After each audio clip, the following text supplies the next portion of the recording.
बिस्मिल्लाहिर्रहमानिर्रहीम। अस्सलाम वालेकुम dear students, I hope you all are fine. Student, chemistry of grade 10 में जो हमने चैप्टर नंबर 1 स्टार्ट किया हुआ था केमिकल इक्विलिब्रियम, उसका आज टॉपिक हम पढ़ेंगे इंपॉर्टेंस ऑफ इक्विलिब्रियम कांस्टेंट। तो इससे पहले कि मैं टॉपिक स्टार्ट करूं, ये पॉइंटर मैंने यहाँ पे ले लिया है, तो इसको आप साथ साथ देखते जाइएगा, ये आपके लिए हेल्पफुल होगा। Importance of equilibrium constant. सबसे पहले जो हमारे पास पॉइंट है वो है यूजेस ऑफ इक्विलिब्रियम कांस्टेंट। इसको हम अपने फ़ायदे के लिए कैसे यूज़ कर सकते हैं इक्विलिब्रियम कांस्टेंट की वैल्यू को। तो यहाँ पर पहला पॉइंट है, the equilibrium constant for a reaction can be used to predict many important features. यानी इस वैल्यू को, इक्विलिब्रियम कांस्टेंट एक्सप्रेशन को या इक्विलिब्रियम कांस्टेंट की जो है वैल्यू है, उसको देखते हुए हमें जो है ना वो बहुत से इंपॉर्टेंट फीचर किसी रिवर्सिबल रिएक्शन के इजीली पता चल जाते हैं। तो नंबर 1 जो चीज़ हमें पता चलती है वो है कि we can determine the equilibrium concentration of the equilibrium mixture knowing the initial concentration of reactant. हमें इक्विलिब्रियम की अगर वैल्यू पता है और इनिशियल कंसंट्रेशन पता है, तो इक्विलिब्रियम पे कंसंट्रेशन क्या होगी वो इजीली हमें Kc वैल्यू से पता चल जाती है।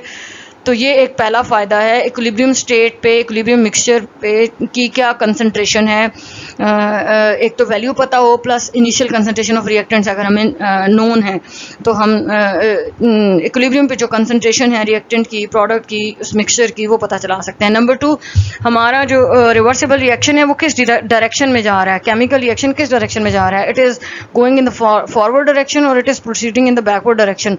तो ये चीज़ हमें Kc वैल्यू से या Kc इक्विलिब्रियम कांस्टेंट से पता चल जाती है। उसके बाद predict the extent of chemical reaction, यानी कितना रिएक्शन हो चुका है, ये चीज़ भी हमें Kc यानी इक्विलिब्रियम कांस्टेंट से पता चल जाती है।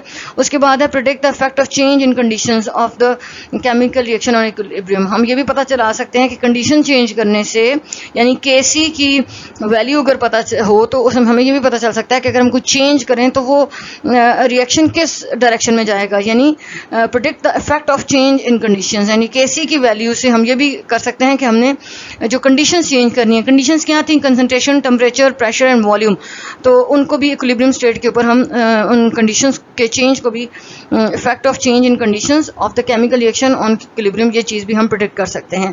तो ये 4 पॉइंट्स हैं जो कि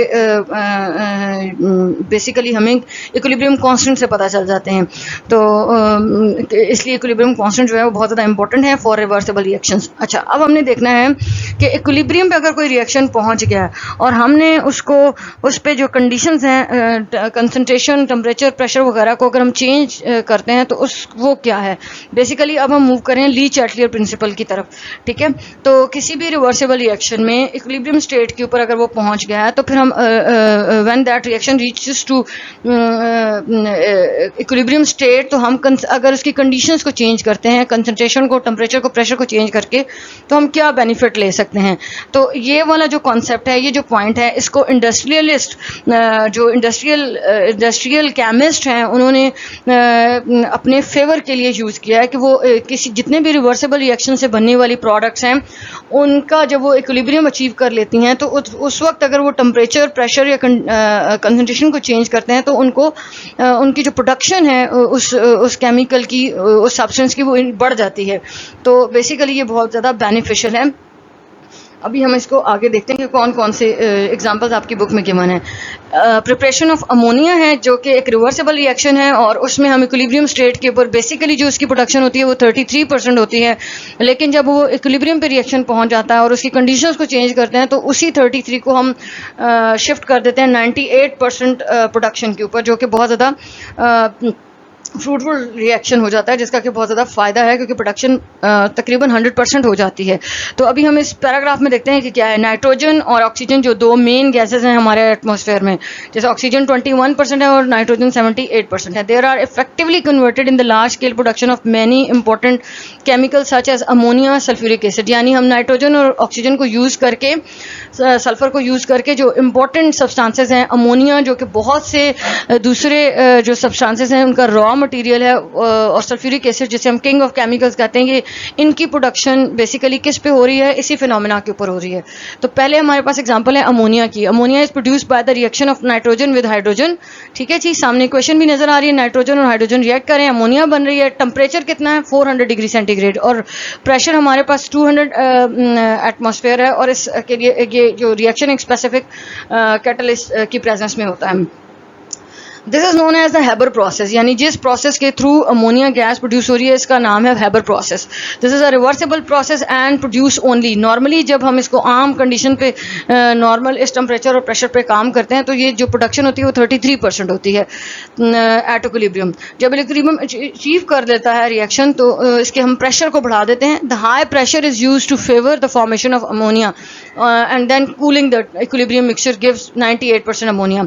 यानी कि हमने इस रिएक्शन, जब ये रिएक्शन 33% प्रोडक्शन के साथ इक्विलिब्रियम स्टेट पे पहुंच जाता है तो उस वक्त हम इसके प्रेशर को बढ़ा देते हैं और इसके टेम्परेचर को कम कर देते हैं, यानी हाई प्रेशर यूज करते हैं, और कूलिंग डाउन का मतलब है हम इसका टेम्परेचर कम कर देते हैं, तो हमारी जो अमोनिया की प्रोडक्शन है वो 98% हो जाती है। ठीक है, तो इस तरह की चीज़ें करते हुए हमने पहले क्या करना है, पहला स्टेप ये है कि हमारा रिवर्सिबल रिएक्शन इक्विलिब्रियम स्टेट को अचीव करे, और फिर उसके बाद हम उसके ऊपर जो अपनी कंडीशंस हैं वो चेंज कर दें। और चेंज ऑफ कंडीशन का मतलब है कि हम उसका प्रेशर को बढ़ा दें और उसके टेम्परेचर को कम कर दें। नेक्स्ट एग्जांपल है हमारे पास सल्फ्यूरिक एसिड की। Sulphuric acid is produce on large scale by the contact process. Ammonia जिस प्रोसेस से प्रोड्यूस होती है उसे हम कहते हैं हैबर प्रोसेस, और सल्फ्यूरिक एसिड हमारे पास जिस प्रोसेस से प्रोड्यूस होता है उसे कॉन्टैक्ट प्रोसेस कहते हैं। अब इस प्रोसेस में क्या हो रहा है, सल्फर कन्वर्ट हो रही है, सबसे पहले एनवायरमेंट जो ऑक्सीजन हमारे पास मौजूद है उसके साथ रिएक्ट करके सिंपल सल्फर चेंज हो रही है किसमें, सल्फर डाइऑक्साइड में। तो फर्स्ट जो आपके पास रिएक्शन है वो डायरेक्ट रिएक्शन है, sulphur and oxygen react to produce sulphur dioxide. Sulfur dioxide is purified and further oxidized at 450 degree centigrade and 200 atmospheric pressure in the presence of platinum और vanadium pentoxide as a catalyst। ठीक है, तो temperature कितना होगा 450 degree centigrade और pressure होगा 200 degree centigrade, और जो कैटलिस्ट हम यूज़ करेंगे we can use platinum and we can use V2O5 vanadium pentoxide as well. तो अब आप यहाँ पर देखें कि नेक्स्ट जो रिएक्शन है ये बेसिक हमारा मेन रिएक्शन है जो कि हमारी प्रोडक्शन में इन्वॉल्व है सल्फ्यूरिक एसिड की। सल्फर डाइऑक्साइड ऑक्सीजन के साथ रिएक्ट कर रहा है और सल्फर ट्राइऑक्साइड प्रोड्यूस कर रहा है। ठीक है, तो sulphur this reaction is a reversible reaction. ठीक है, हेयर अगेन अब ये रिएक्शन जब इक्विलिब्रियम पे पहुंचेगा तो उस वक्त हमने जो इंडस्ट्रियलिस्ट हैं वो उस वक्त इसकी जो कंडीशन है वो उसको चेंज कर देते हैं। Here again by the application of principle of chemical equilibrium the maximum amount of sulphur dioxide is converted into sulphur trioxide and is then converted into 100% pure sulphuric acid. जी, जब ये reaction equilibrium achieve करता है तो इसका pressure increase कर देते हैं, टेम्परेचर इसको यानी इसको कूल डाउन करते हैं, तो इसकी जो प्रोडक्शन है वो 100% हो जाती है।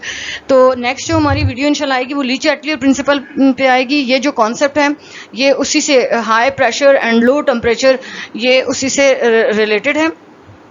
तो नेक्स्ट जो वीडियो है उसमें मैं ली-चैटलियर प्रिंसिपल को इंशाल्लाह एक्सप्लेन करूंगी, तो ये और साथ में उसकी स्टेटमेंट को भी बताऊंगी, तो ये चीज़ें आपके लिए बहुत और भी बेहतर हो जाएंगी समझनी।